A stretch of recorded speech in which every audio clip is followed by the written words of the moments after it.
आज हम लोग हिंदी व्याकरण में वर्ण पर चर्चा करेंगे। वर्ण अखंडित ध्वनि को कहा जाता है। अखंडित ध्वनि को वर्ण कहा जाता है, यानी वैसी ध्वनियां जिसको हम खंड या टुकड़ा नहीं कर सके, उन ध्वनियों को वर्ण कहा जाता है। जैसे क, ख, ग, ये जो है वर्ण है। हम लोग हिंदी पढ़ रहे हैं। हिंदी व्याकरण में जितने भी वर्ण हैं उन्हें दो भागों में बांटा गया है। पहला स्वर वर्ण जिनकी संख्या 11 है। दूसरा व्यंजन वर्ण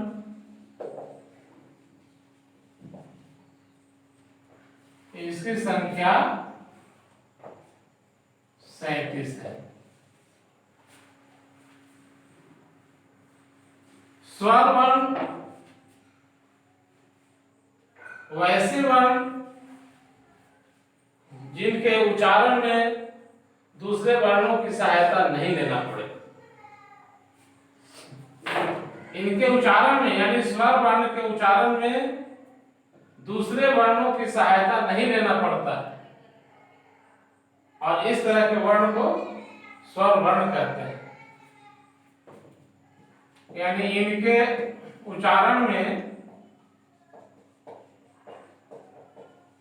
दूसरे वर्णों की सहायता नहीं लेना पड़ता है। जैसे आ, ई, री, इस तरह से है। कुल 11 है।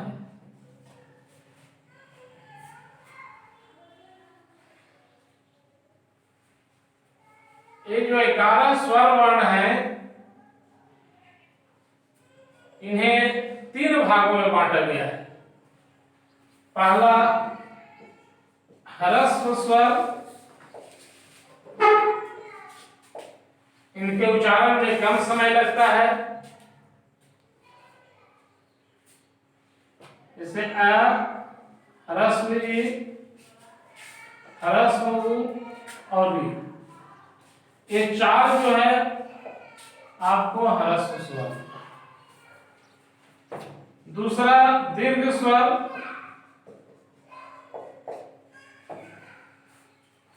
आ, दीर्घ ई, दीर्घ उ, ये 3 जो है आपको दीर्घ स्वर। और तीसरा संयुक्त स्वर,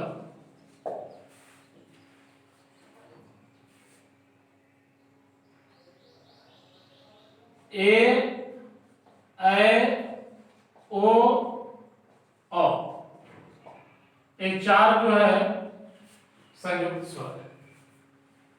तो 4, 4, 8 और 3, 11 ये स्वर वर्ण हुए। इसमें ह्रस्व स्वर में इनके उच्चारण में कम समय लगता है, ये दोनों की अपेक्षा। और आयोगवाद, आयोगवाद कहा जाता है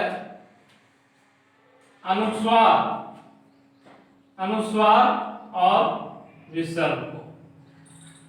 आयोगवाद, अनुस्वार और विसर्ग को आयोगवाद कहा जाता है। तो हमने देखा कि स्वर वर्ण 3 तरह के हैं, ह्रस्व स्वर, दीर्घ स्वर और संयुक्त स्वर। इनकी संख्या इस प्रकार से अब हम लोग बढ़ेंगे और देखेंगे व्यंजन वर्ण को।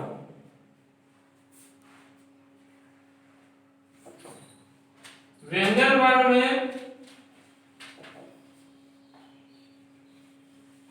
जिनकी संख्या 37 है, इस पर हम लोग चर्चा करेंगे।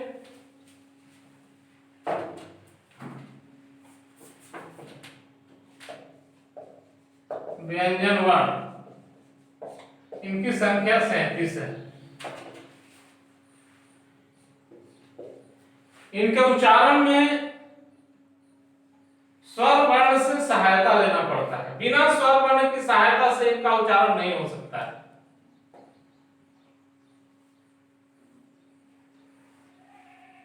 यानी वैसे वर्ण जिनके उच्चारण में स्वर वर्ण की सहायता लेना पड़े, वैसे वर्णों को व्यंजन वर्ण कहते हैं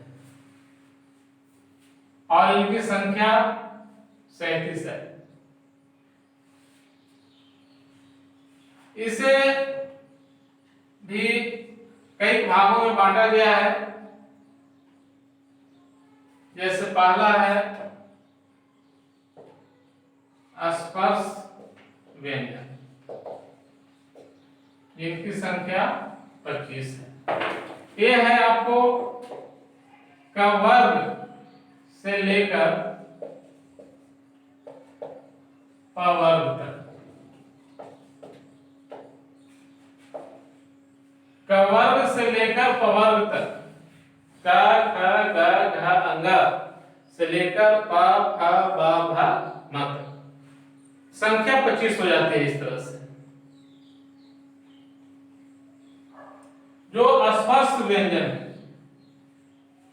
दूसरा भाग है अंतःस्थ व्यंजन, जिनकी संख्या 4 है। य र ल व, ये 4 जो है अंतःस्थ व्यंजन है। तीसरा है ऊष्म व्यंजन, इनकी भी संख्या 4 है। तलावी सा, मूर्धन्य सा, दंत सा और ह, ये 4 जो है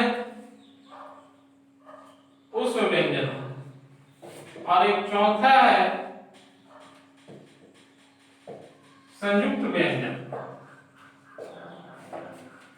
इनकी संख्या भी 4। संयोग छ, त्र, ज्ञ और स,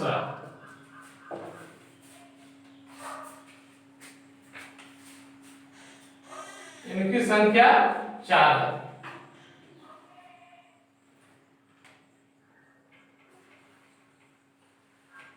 संयोग छ, त्र और ज्ञ जो है, ये इसलिए संयुक्त व्यंजन को कहा गया है क्योंकि ये जो है चारों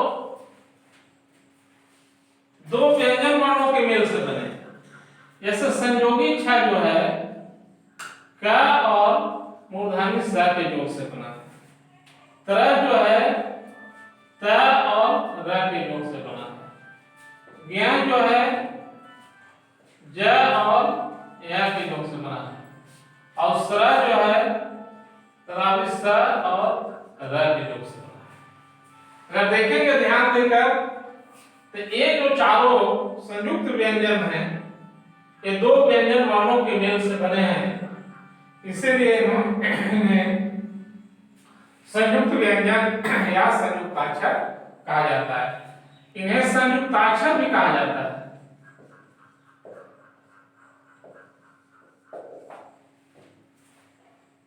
तो इस तरह से 25, 4, 29, 4, 33 और 4, 37 व्यंजन वर्ण।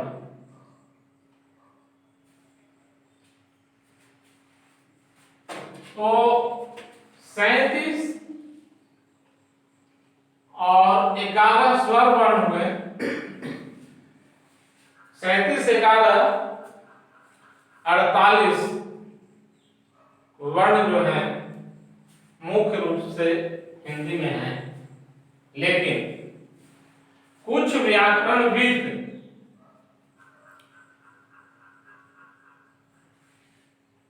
जैसे अनुस्वार और विसर्ग, जो आयोगवाद की बात की गई, ये 2 वर्ण हो गए, तो 48 और 2 50 हो गया। 2 वर्ण जो है द्विगुण व्यंजन कहा जाता है, द्विगुण व्यंजन, जो ड और ध को कहा जाता है। तो 2 इसको जोड़ देते हैं द्विगुण व्यंजन को, तो 48 को 50 आयोगपातो और 2 द्विगुण व्यंजन, कुल 52 वर्णों की चर्चा कुछ व्याकरण भी हिंदी में करते हैं। तो इस तरह से हम चर्चा किए वर्ण की, जिसमें स्वर वर्ण और व्यंजन वर्ण की चर्चा की गई। आगे कुछ वर्ण की और हम बात करेंगे, जैसे वायु प्रक्षेप की दृष्टि से, वायु प्रक्षेप की दृष्टि से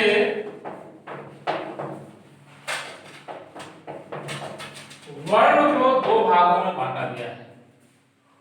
वायु प्रक्षेप की दृष्टि से वर्ण को 2 भाग में बांटा गया है। पहला अल्प प्राण और दूसरा महाप्राण।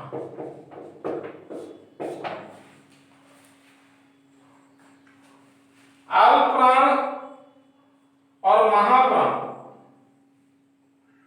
तो अल्प प्राण के अंदर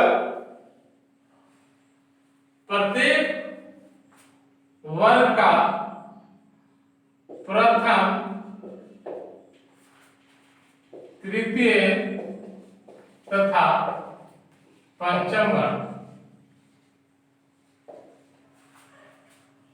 आते हैं। स्पर्श व्यंजन, स्पर्श व्यंजन के प्रत्येक वर्ग का प्रथम, तृतीय तथा पंचम वर्ण इसके अंदर आते हैं। और अंतःस्थ व्यंजन जो य, र, ल, व है, ये अल्प प्राण के अंदर आते हैं। दूसरा, महाप्राण के अंदर स्पर्श व्यंजन का जो द्वितीय तथा चतुर्थ वर्ण है, चतुर्थ वर्ण तथा उस व्यंजन तलावी सा, मूर्धन्य सा, दंती सा और ह, ये जो है आपको महाप्राण के अंदर आते हैं। तो इस तरह से हमने देखा कि अल्प प्राण और महाप्राण 2 भाग में जो वर्ण को बांटा गया है, उसमें इस तरह से वर्ण आते हैं।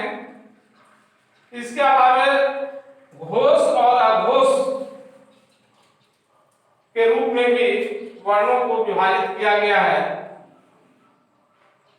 तो घोष में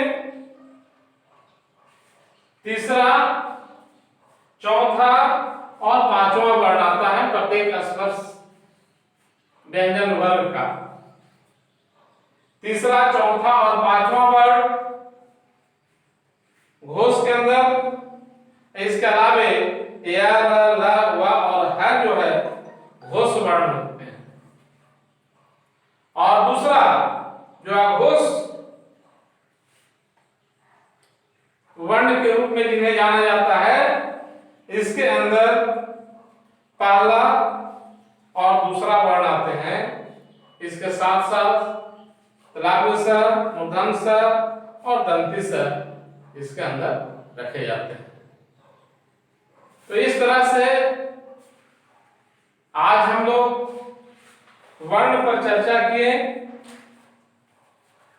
तरह तरह के वर्णों को बताया गया। हम आशा करते हैं कि आप लोग इन सारे वीडियो को जो आपके सामने प्रस्तुत किए जा रहे हैं अच्छे तरह से अध्ययन करेंगे और लाभ उठाने का प्रयास करेंगे। बहुत बहुत धन्यवाद।